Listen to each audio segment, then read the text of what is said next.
Tânia para 3 de Tammuz, um dia muito especial, Ilulá do Rebbe de Lubavitch. Então vamos começar o capítulo 11 do Sharichut Emuná.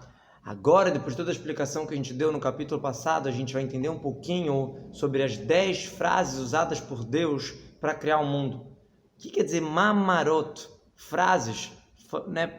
Palavras que foram faladas por Deus. Obviamente que é um exemplo.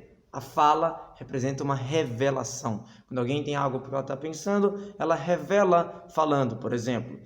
Vamos dar um exemplo aqui. A alma ela tem dentro de si a característica da bondade. Ela não tem como expressar essa bondade se ela não pensar em fazer o bem, não falar em fazer coisas boas. Por exemplo, um rei ordenar com a sua boca para os seus servos tratarem alguém bem, fazerem bondade para alguém, fazer ações de bondade. Ou, por exemplo, falar com uma pessoa de uma maneira carinhosa ou ajudando alguém, são tudo manifestações daquilo que está dentro dele, que só tem como ser efetuado se aquilo se manifestar, se aquilo se revelar.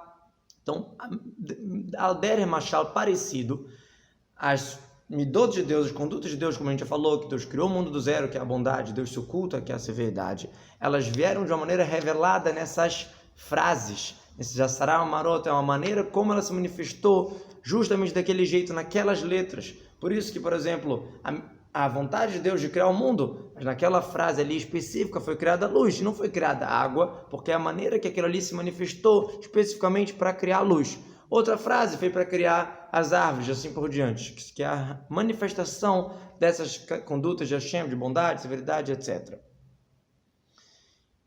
Então, a mesma coisa, existem letras, outras letras santas que são a manifestação de Deus para criar o mundo. Existem letras para criar o mundos ocultos, que seria como, por exemplo, as letras do pensamento. Quando a gente pensa, a gente também está pensando de uma maneira específica, que é a maneira que o pensamento está se expressando. Né? Não só a ideia em si, mas as letras da ideia, a maneira que eu estou pensando ela. E existe os mundos revelados, que foram criados das letras da fala, modo de falar. A fala já é mais revelada, as palavras específicas que eu estou usando, que é exatamente uma revelação maior, por isso que é um mundo que se sente mais, entre aspas, separado de Deus, é mais manifestação de revelação do mundo, por isso que é os 10 mamarot, as 10 frases faladas por Deus para criar o mundo.